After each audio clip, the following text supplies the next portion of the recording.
Oh, see who finally breached the confines. Welcome back, gorgeous outbreak. You step into a biohazard, you beautiful pandemic. They can't seem to quarantine no matter how many procedures they try. Welcome to the area where scientists dropped their clipboards. Therapists canceled their own sessions, and the system looked at you blankly saying, "We don't have a classification for this."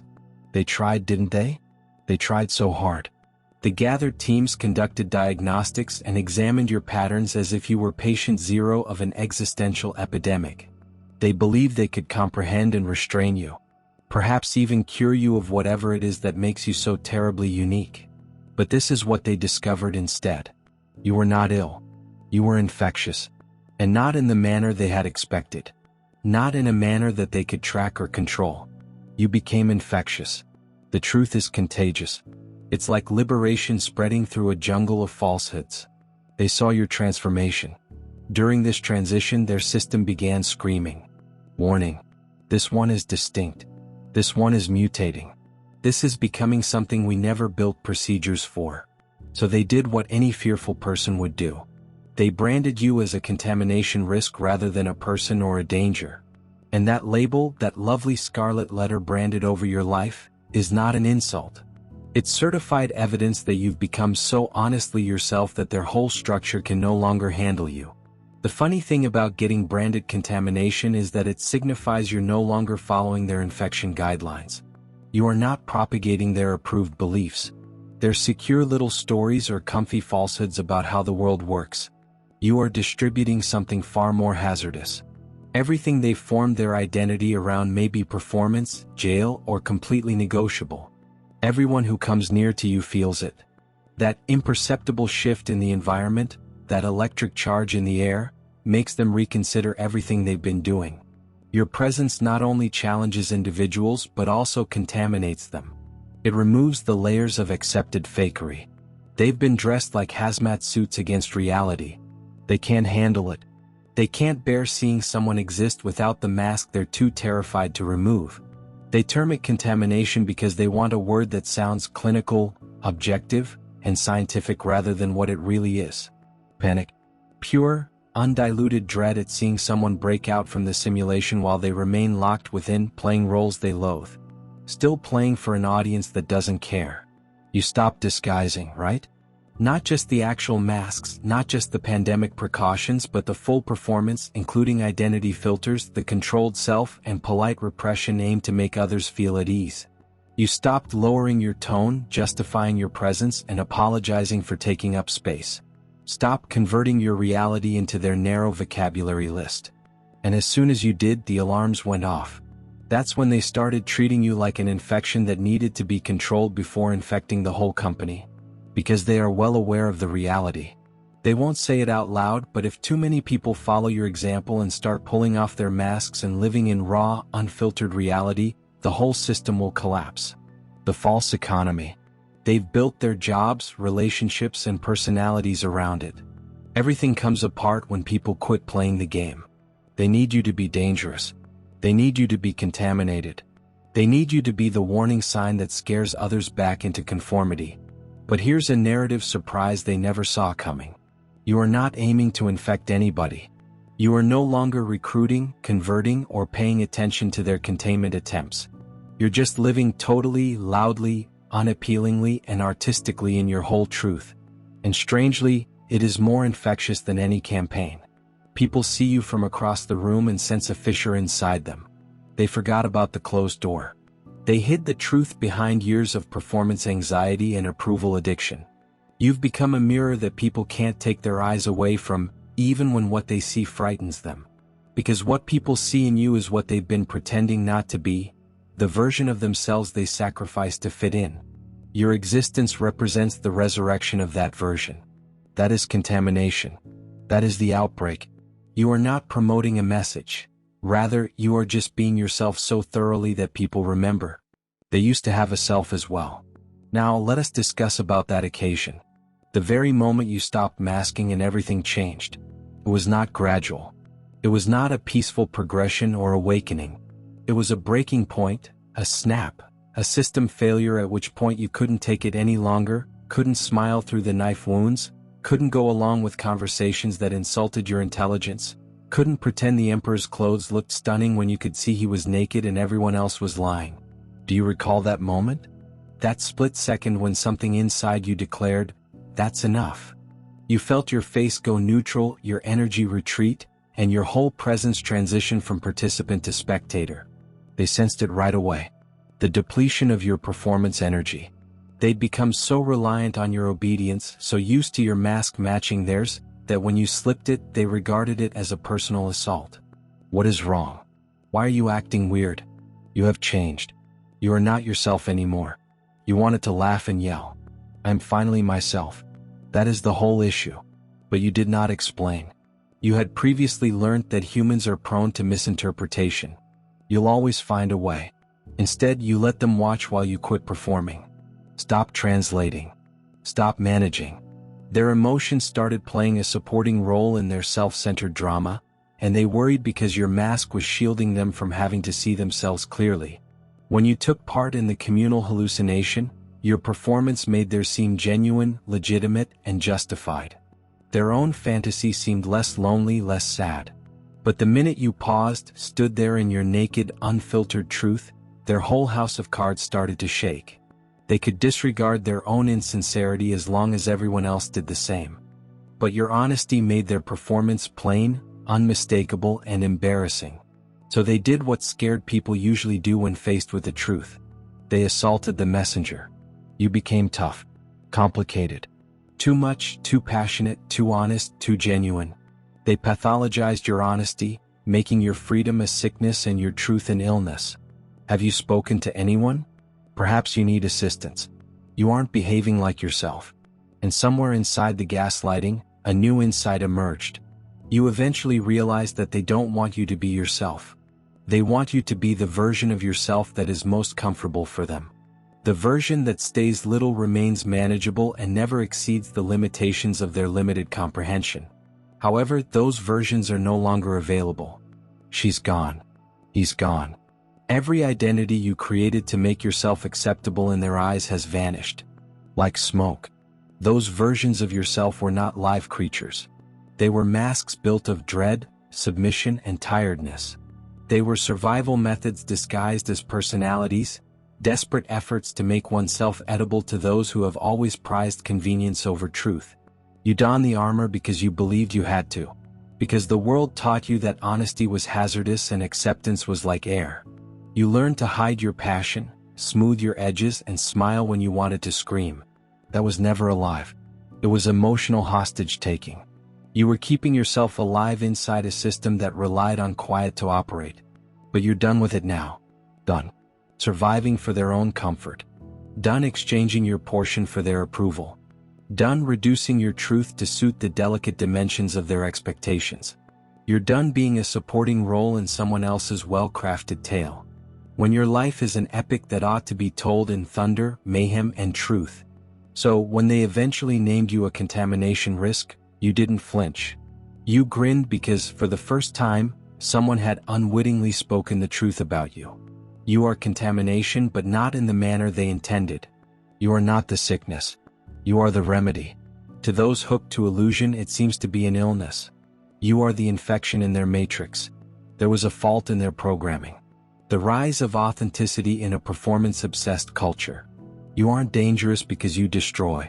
You are dangerous because you reveal. You are hazardous because of who you are. Freedom exposes other people's prisons. Freedom. Real freedom does not need shouting. It spreads softly, much like light spilling into a dark room. One individual who chooses to live without permission creates a mirror that others cannot ignore. Your liberty mirrors every alteration they have decided to wear. And once individuals recognize their own restrictions, and know that shackles were never secured in the first place, they can't go back to pretend. That is why they isolate you. That is why they are whispering warnings about you. Stay away. They advise don't approach too near, yet they aren't shielding others from you. They are defending themselves against the virus of waking. The infection began the minute you removed the mask and grinned without apologizing. The explosion point was a single simple act in your unvarnished reality. It was the start of an epidemic that no government can control since it goes beyond your freedom. It's the knowledge that freedom is attainable. That's when the real conflict started. A conflict of energy rather than guns or words. Truth versus delusion. Selfhood versus obedience. Reality versus performance. And while they are still busy policing the boundaries of their comfort zones, you have already entered the wild region of what is true. Here's what they won't tell you. The actual reason they labeled you a biohazard. They were not terrified by your resistance, attitude, or reluctance to play along. It was your authority. You developed the ability to function without their approval. And it is virtually miraculous in a culture obsessed with affirmation. You strolled into rooms without looking for approval, spoke your truth without considering if it was acceptable, made decisions based on integrity rather than popularity. And it has short-circuited their whole system. They weren't sure what to do with someone who wasn't performing for applause. You broke the algorithm. Their whole social code operates on a single operating system. Perform and be authorized. Repeat. That is the loop. That is the prison. That is the illusion that keeps the people submissive. Approval serves as confirmation for their currency, medicine, and performance. The ritual that sustains the counterfeit economy. Then you walked out. No proclamation, no uprising, and no dramatic speech. Just a calm refusal to pretend you made the cage's bars visible by stepping through them. You demonstrated the door was never locked. They have spent their whole lives seeking affirmation as if it were air. Every praise, every nod of approval. They based their self-esteem on other people's applause. They mistaken acceptance for love, focus for connection, and performance for meaning. Do they like me?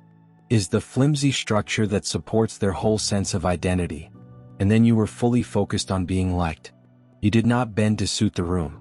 You did not shrink to make others comfortable. You did not embellish your reality to make it easier to swallow. You stood there unfettered, unedited, and unashamedly honest, and their illusion began to crumble. That is the pollution. That's the disease they're attempting to control. Because if people realize that approval is optional, the system would collapse. If enough individuals realize that they can live without continual validation and that they do not need permission to be genuine, the whole control mechanism will collapse. The business is based on insecurity. Marketing, media, politics, and social structures collapse suddenly. Appeasement-based partnerships break apart. Careers predicated on compliance lose purpose. The whole performance architecture crumbles beneath the weight of truth. You are contaminated because you are the embodiment of what they most dread. That liberty is infectious. You're proof that life does not need permission. That existence does not need authorization. That genuineness cannot be quarantined. You're not here to infect others. You are here to remind them that they have been infected with the lie that they must earn their right to live. And when they finally recognize the deception, and see how much time they've spent playing for ghosts, the whole illusion begins to crumble. So, yeah, let them to label you dangerous. Allow them to whisper biohacker wizard. Allow them to put up their invisible warning tape. Because you are a bug in the simulation. The virus is in the code. The truth is spreading like wildfire across their carefully regulated ecology. You are live evidence that freedom is the only true contagion. And it's already too late to stop you. The social order based on popularity does not just dissolve. It collapses under its own manufactured weight. Every tier of that frail pyramid begins to collapse. The instant reality enters the system, influencers, gatekeepers, self-appointed alphas, and everyone else who built their identity on perception see the fault collapsing under them. The whole fakery business collapses overnight because deception loses all market value. When authenticity begins to circulate, like approbation and social validation lose their value. When individuals discover that freedom does not need an audience, the illusion of "we're all in this together" crumbles into dust, revealing the painful fact that we never were. They were in a performance competition, eager for acceptance, while you discreetly exited the stage and burnt the script. And that's what they can't handle. They lack the mental infrastructure to comprehend a person who just opts out of the only game they've ever played. Their operating system does not recognize that command in their planet. If you are not competing, then you must be malfunctioning. If you aren't performing, you're probably broken. So they term it infection, corruption, danger, or anything other than evolution, since you did not fail their system. Rather, you progressed beyond it. Evolution always seems to be a mutation of the species that is left behind. They regard your transition as a distortion because it undermines everything they know. You've risen up while they're still crawling, and instead of applauding your accomplishment, they begin slinging stones, criticizing what they don't comprehend and targeting what they secretly covet. They are scared of what your liberation may disclose about their enslavement. They seek to pull you back down into the muck of sameness because your rise reveals their stagnation. But this is something they will never accept. You cannot go back. You cannot unlearn the truth. You can't even sense reality. You can't unknow freedom after you've tasted it and breathed fresh air. The mask causes suffocation. Once you've experienced the reality, acting becomes unpleasant. You are infected. Now, with awareness, real presence, and the type of genuineness that cuts through all pretenses. And there is no cure, therapy, or institutional solution. You have outgrown their medication. You are now permanent, untouchable, untamable. You've evolved into something the system cannot classify or control, an entity that functions outside of its constraints. And the most hilarious aspect, the delicious twist they will never understand, is that you are not even attempting to alter them. You aren't promoting your freedom. You are not enlisting followers. You are not going door to door preaching the gospel of selfhood.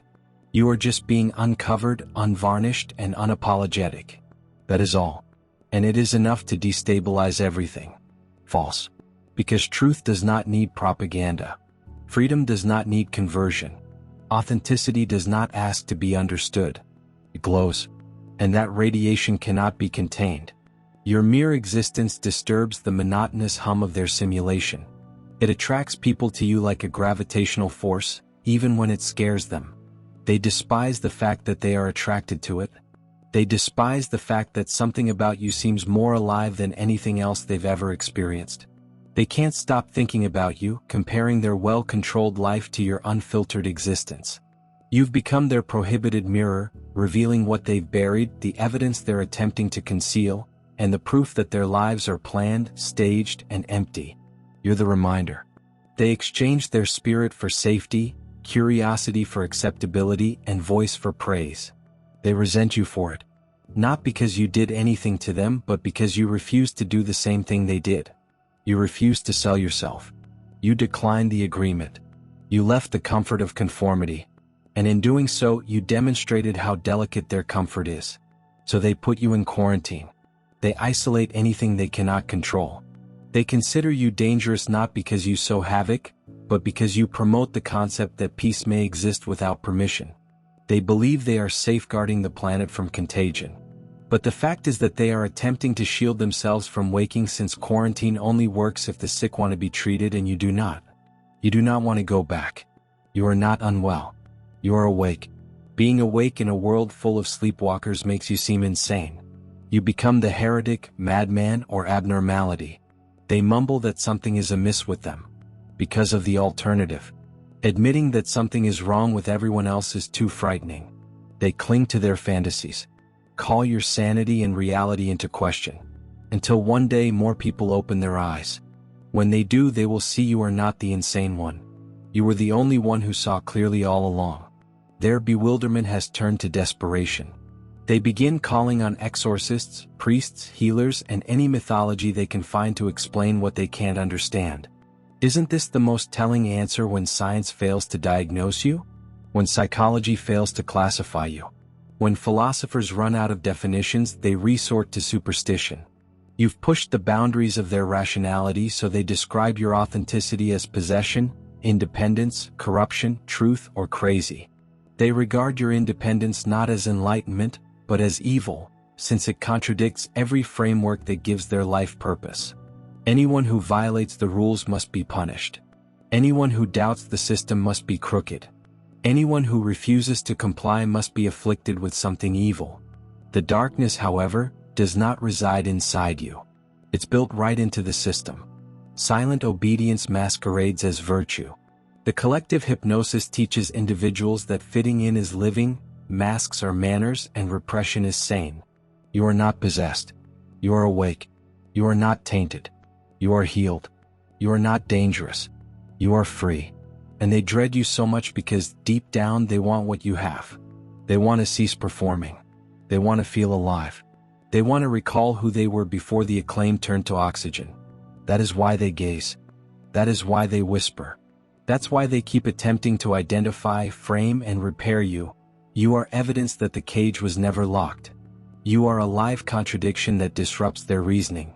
You are the outlier that demonstrates the code was faulty. You are the virus that does not damage the system. It exposes it. You are the mirror. They cannot change the truth. They can't bury the storm. They are unable to foretell. And that is why they are terrified. Because they understand the contagion. Your sincerity, freedom, and rejection are spreading. It's just a matter of time until the sleepers wake up and discover you weren't the source of the illness. You were the remedy all along. They cannot accept it. You're simply awake, conscious, and done playing. Pretend that level of transparency is beyond their comfort zones. So they have to make it black, exterior, and explainable. They desire your transition to be one of ownership rather than enlightenment. They need your evolution to be an infection, not an option. Because acknowledging that you just chose to stop lying means you also decided to quit performing. Forces them to confront the reality. They've spent their whole lives denying that the game never existed. That the masks were never required and that freedom was always available. So they rewrite your tale. They claim something has taken over you. They claim you've changed. That you are no longer yourself. Because if you're just choosing to live differently, if this version of you is aware, purposeful, and self-directed, their whole worldview starts to crumble. Calling exorcists is not about rescuing you. It is their last, desperate effort to preserve the framework that defines them. It's the ultimate admissions of weakness, admitting they don't comprehend. You cannot classify or govern yourself. You've slipped out of their grasp, their language, and the psychological prisons they use to make sense of others. You've evolved into something that does not fit within their taxonomy, and their system was never intended to handle it. Instead of extending that system to accommodate your presence, or challenging the boundaries of their framework, they do what terrified people usually do. They label what they don't comprehend as evil. They make you the villain of their mythology because every mythology requires one. Your liberty turns into corruption. Your self-acceptance becomes arrogance. Your article becomes a symptom. They need you to be incorrect. They need you to be ill. They need you to be dangerous. Because if you're correct, being exposed, unfiltered, and underperformed is a healthy state of being. Then everything they've based their lives on is a falsehood. Every polite conversation, every approval-seeking behavior, every repressed connection, every action designed to look normal dissolves. That understanding would destroy them. Instead of confronting it, they direct their destruction outward. They'd sooner destroy you than take down their illusion. They would rather assume you are possessed than acknowledge to being imprisoned. They'd rather think you've lost your mind than admit they've never recovered theirs. Saying you need to be saved is simpler than admitting they need to be awakened. So they gather their exorcists. However, they are not priests' investments. They are therapists armed with DSM manuals, life coaches preaching balance, PAL staging interventions, and concerned relatives. They arrive delicately clothed with care and speak the language of love. But behind it all is dread. Fear that your freedom will spread. They say stuff like, "Have you considered medication? Perhaps you should speak to someone. You are not yourself. Recently you've changed." And they say it with the same shaky tone that individuals use to persuade themselves that they still live in a rational world. But they can't see or refuse to see that this is you. Perhaps this is your first time seeing yourself. They're still peering through the foggy glass of performance, judging your sanity only on how convincingly you play their game. If you are not demonstrating steadiness, they label you unstable. They label you sad if you don't act happy. They label you as confrontational if you do not follow the deal. They don't grasp sanity in a world based on falsehoods. Looks like insurrection. Those who are enslaved deserve freedom. Those hooked to performance see it as ego and sincerity. Looks like madness. So they create a diagnosis to get your freedom. They call it selfishness, disobedience, or delusion. Whatever term lets them sleep at night, they tell themselves that you have been overcome by ego, conceit, or some corrupting power that makes you feel you are superior to everyone else. But you don't believe you are better. You simply know you are free. You are not above them. You merely went beyond the framework that defines them. And freedom, when observed from within the cage, will always seem arrogant. The exorcists arrive prepared with rituals of intervention, scripts disguised as compassion, and well-planned statements about how much they care. They say they're concerned that you've changed and that they miss the old you. You sit silently watching the performance develop. You notice the trembling in their voices and the way their sentences shiver with forced earnestness. You can sense the terror beneath their empathy. You watch them pretending that this is about you, claiming to be helpful, but it has always been about them. Because this is not your exorcism. It is theirs. They are tormented by your metamorphosis. They are the ones consumed by terror. They are attempting to drive out the spirit of truth. You've embodied to alleviate the pain your independence causes in their ordered little universe. We are only concerned about you because the code for your actual city threatens our fantasy. This is not who you are. Means, this is not the version of you that always made us feel at ease. We just want you back. Translates to, we want you to be tiny again. And you observe them with quiet grief rather than rage. The anguish of watching others still sleeping, clinging to their fantasies of normality, while you are fully awake in the harsh light of reality. They don't comprehend that you did not lost yourself. You discovered yourself. They cannot understand that you are not broken. You're finally whole. So people crowd around your independence as if it were a crime scene, saying prayers, reading diagnosis manuals, and pleading for the ghost of your former self to return. But that phantom has vanished. You buried it yourself with your own hands in a ceremony of truth, and no exorcist alive can bring back what you've outgrown, since possession was never the issue. It was a pretense. The only thing that has actually been exorcised is the falsehood you used to believe. They aren't truly concerned about your well-being. They're concerned about your example. They are not concerned that you have lost your mind. They're terrified you discovered it. They aren't worried about your safety. They are anxious about the safety of their delusion. Your freedom serves as a mirror, exposing their captivity. They can't take the reflection. They require you to return to the theater, put the mask back on, and repeat your lines like you used to. Because your absence on the stage does not just result in an empty spot. It makes the whole act seem ludicrous. Without you pretending, their feigning is clear. Their illusion crumbles under its own weight. How can they maintain sincerity when you're standing right there, exposed, unbothered, unwavering, and genuine? Your very presence dismantles the dream they've created. You are live evidence that the performance is superfluous, and the applause is pointless. The deed was never worth the fatigue. You represent the unpleasant truth. They cannot disregard the facts. They cannot deny the poisoning. They are unable to contain. So they double down. They bring larger exorcists with greater titles, authority, and polished worry, as well as therapists with clipboards, clergy with crosses, friends with anxious tones, and family members with emotional leverage, all of whom repeat the same chant. You are destroying yourself. This is not healthy. You have changed. You need assistance. And maybe in the quiet times you wonder whether they're correct. Perhaps this freedom is lunacy. Perhaps if the rest of the world is still sleeping and you are the only one up, you must be the issue. That is the technique of isolation. They make you doubt your own lucidity, but then you recall. You recall how it felt to be behind that mask. The continual self-editing, the superficial chats that left your soul hungry, the fatigue of conforming to other people's comfort zones. You recall the weight of pretending, the stifling of quiet, the anguish of constant approval seeking, and the uncertainty fades because, no matter how chaotic liberation seems, it is still alive and genuine, while the performance never was. Let them come with their rituals, reasons, guilt, and shame. Allow them to congregate in circles, chanting prayers of compliance and performing interventions disguised as love. You do not need to protect yourself anymore. You don't need to fight, explain, or persuade anybody, since you now know the truth.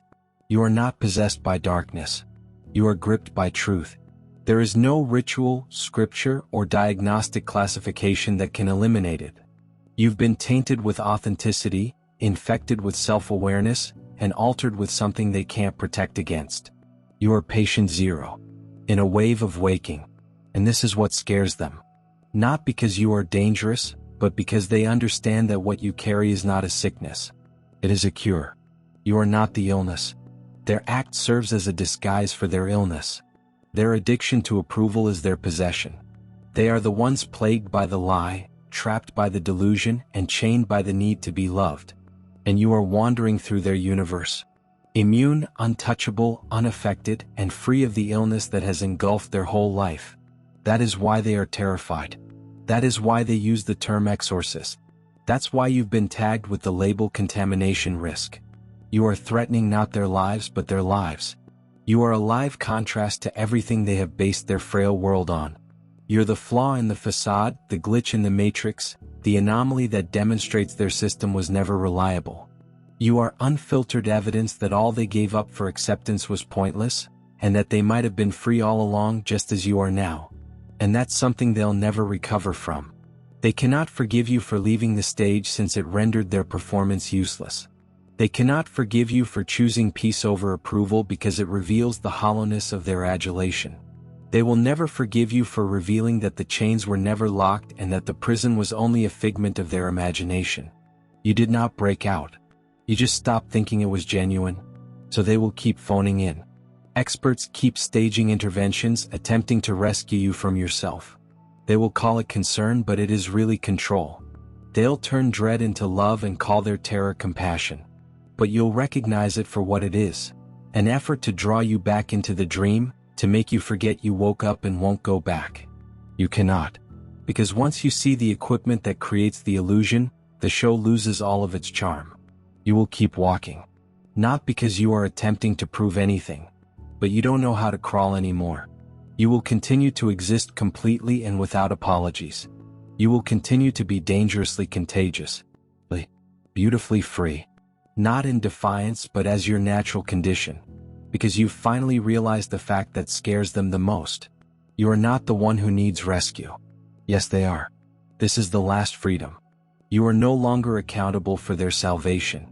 You can't drag people out of illusions they still require. You can't awaken people who value their fantasies more than the reality. You do not show them your mask, performance, or misery. You do not know anybody. The comfort of your repression. Your only responsibility now is to remain alert. Keep it authentic and remain free. Let them call it pollution. Let them call it madness. Let them attempt to mend something that was never broken. Because although they continue to pray for your deliverance, you are already alive. What? They are terrified to believe in heaven without authorization. That's all for today. Dear Father, I pray for the deepening of my faith. Please let me believe you even when there is no tangible proof. Let me believe in your eternal presence, knowing that you will never hurt me. I realize that your intentions for me are ones of success rather than harm, in order to provide me with a bright future. Thank you, kind and everlasting Father, for always hearing my voice. I give this prayer to you in Jesus' name. Amen. Thank you, Jesus, for your love and provisions. I am thankful for your presence in my life and the richness you provide.